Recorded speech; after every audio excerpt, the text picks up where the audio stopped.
Ahojte, som Miloš Sidor zo spoločnosti Bruto a v tomto videu by som vám rád ukázal nové 3 mikrováhy, ktoré sme zaradili do našej ponuky. Jedná sa o tieto dve lacnejšie mikrováhy, ktoré sú s váživosťou do 500 gramov, s presnosťou na 1/100 gramu. A potom je to jedna nová mikrováha s váživosťou len do 50 gramov, avšak s presnosťou na 1/1000 gramu. Všetky tieto 3 váhy majú spoločné vlastnosti a to je to, že váženie je možné realizovať nielen v gramoch, ale aj v karátoch a v grejnoch a taktiež je na nich možné zapnúť funkciu počítania kusov. Teraz by sme si mohli pozrieť tú prvú, najlacnejšiu, ale s najväčším displejom, takže poďme si ju rozbaliť. Ku každej váhe sú k dispozícii batérie. Táto konkrétna váha má ochranný kryt, samotné teleso váhy, do ktorej je potrebné dať dve AAA batérie a následne ju môžeme hneď vyskúšať. Táto váha je úplne nová, neprešla ešte našou kontrolou, takže uvidíme, ako váži. Vyskúšame to napríklad s 50 gramovým závažím.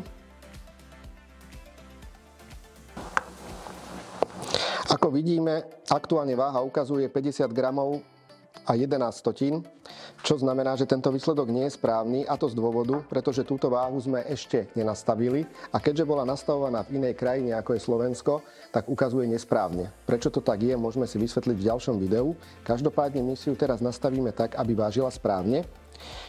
Odborne sa tento úkon volá justáž.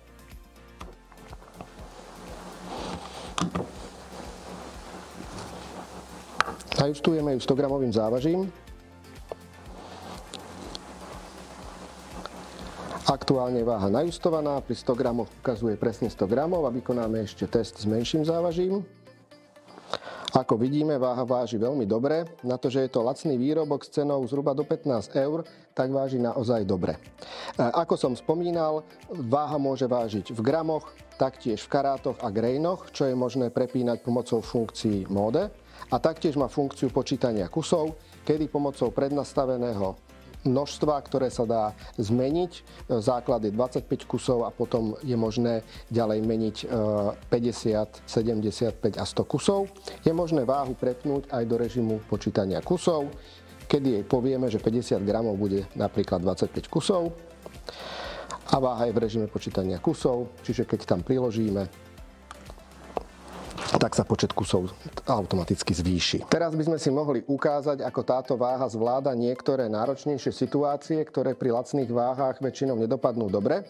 Čiže vyskúšame, ako váha váži tzv. Na stred, čiže keď dáme závažie na stred plošiny, vidíme, že hmotnosť je presne 50 gramov. Teraz ju vyskúšame troška vychýliť z osy do jedného rohu. Vidíme, že stále je to veľmi dobré. Vyskúšame do ďalšieho rohu. Stále je to veľmi dobré. Čiže napriek tomu, že sa jedná o veľmi lacný výrobok, tak aj táto rohová skúška dopadla veľmi dobre. Druhá záťažová skúška bude pri dosýpaní, kedy pri lacnejších výrobkoch sa tiež stáva, že váha tento úkon nezvláda, nevie rýchlo zobraziť nameranú hmotnosť. Takže vyskúšame dosýpanie, dáme misku, ktorú vytarujeme a následne vyskúšame prisypať malé množstvo zázvoru. Ako vidíme, tak váha reaguje veľmi citlivo, čiže dá sa veľmi dobre použiť aj na nasýpanie čaju alebo kávy, prípadne nejakého postreku. Takže aj tento test zvládla a sme s ňou spokojní.